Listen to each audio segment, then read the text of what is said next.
Today we bring you two major developments from South Sudan. This development, they are attracting attention both inside the country and around the world. The first story focus on the ongoing court case involving suspended petroleum minister Puot Kang during his latest appearance in court. Puot Kang strongly rejected the accusation against him and claimed that the case is political in nature. The second story, we will look at the response of the South Sudan government after criticism from the United States concerning the country political situations and the continuation of the United Nations sanctions. Before we proceed, please, I would like you to help the channel by subscribing, turn on the notification bell so whenever we upload a new video, you can be notified. Let begin with Honorable Puot Kang claim court case is politically motivated. According to this report, suspended petroleum minister Puot Kang Chol appeared before a special court in Juba on Monday and made several strong statements regarding the charges against him. Speaking during this court session, Puot Kang said he believes the legal case against him is not about justice. Instead, he argued that it is being driven by political interests and tribal considerations. According to Honorable Puot Kang, the court process is being used to pursue political goals while appearing to be a normal legal proceeding.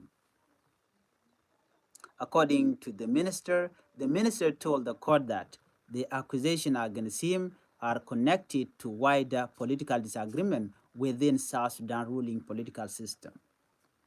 According to Puot Kang claimed that some individual in government wanted him to publicly separate himself from the SPLMIO party and its leader, first Vice President Dr. Riek Machar.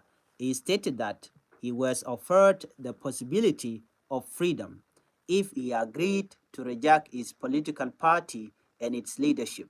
However, Honorable Puot Kang said he refused to do so. Because of this decision, he believes he became a target. The suspended minister also argued that he and the other accused individuals are not being persecuted because they committed crime. Instead, he believed they are being punished for refusing political pressure.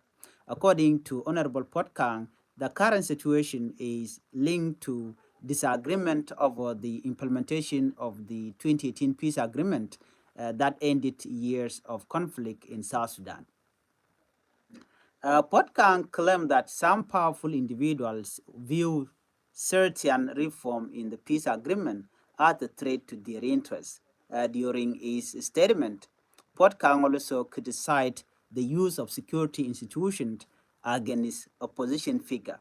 He said opposition members are facing difficult choices. In his view, they can either accept political demand and secure their freedom or refuse and face arrest and persecution.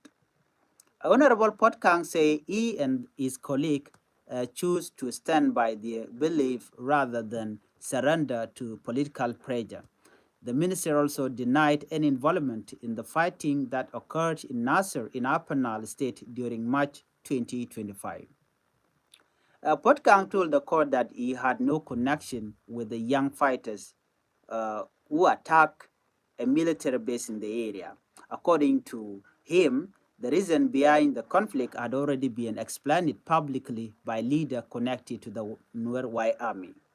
According to Honorable Puot Kang further raised questions about the detention and release of other political figures. He pointed to the case of peace-building minister Stephen Parkour, who was reportedly detained briefly before later being released. Honorable Puot Kang questioned whether political loyalty may have influenced who remained in detention and who was allowed to go free. At the end of the court session, the presiding judge announced that proceedings would continue in the coming days. The court is expected to continue questioning Honorable Puot Kang as the trial moves forward. For those following this case, it remains one of the most closely watched legal and political development in South Sudan. Honorable Puot Kang is among several individuals facing serious charges connected to the Nasser incident. The charges include allegations such as treason, terrorism, murder, crime against humanity, and destruction of property. Prosecution have accused force linked to the SPLMIU and Norway army fighters of attacking government troops during the Nasser conflict. The prosecution alleged that hundreds of soldiers were killed and that military equipment worth millions of dollars was either destroyed or captured. However, the accused continue to deny the allegation. As the trial continues, many South Sudanese citizens are watching closely to see what evidence will be presented and how the court will reach its final decision. Before we move on to our second top story, I would like you to help Changfied YouTube channel by subscribing, turn on the notification bell so whenever we upload a new video, you can be notified. Let's move on to our second top story. South Sudan reject U.S. criticism and call for sanctions to end. Well, in another important development, the South Sudan government has responded strongly to recent criticism from the United States. The reaction came after the United Nations United States renewed sanction and an army embargo against South Sudan. Government officials say they disagree with comment made by American representatives regarding the country leadership and political progress.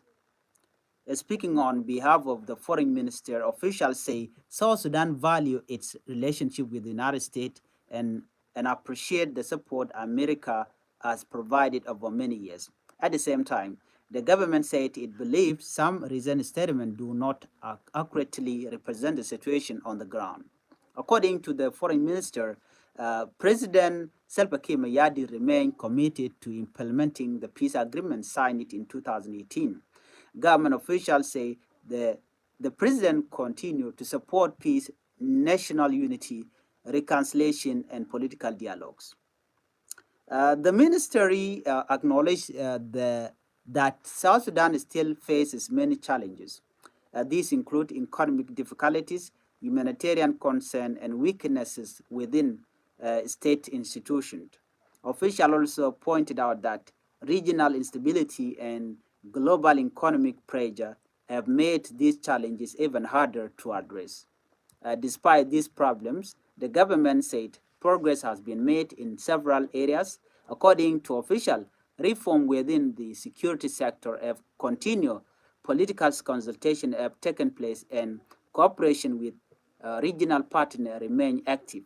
One of the strongest points raised by the government was its opposition to the continuation of sanctions and the army embargo. Officials argue that these measures are slowing down progress and making it harder for South Sudan to strengthen its institution. They believe sanctions limit the government's ability to fully implement important part of the peace agreement. The ministry therefore renewed its call for the international community to lift the sanction and remove the army embargo. Government officials said they would prefer greater cooperation, technical support, and capacity building effort instead of punitive measures. The statement came after comment made at the United Nations Security Council. American representative welcomed the decision to extend sanctions for another year. They argue that South Sudan has not made enough progress toward meeting important political and security goals. U.S. officials also expressed concern about the current political environment, they pointed to the detention of opposition figures and questioned whether meaningful political dialogue is taking place. In particular, America representative highlighted concern regarding the situation of first Vice President Dr. Riek Machar. The United States also called for a national ceasefire and urged political leaders to avoid violence.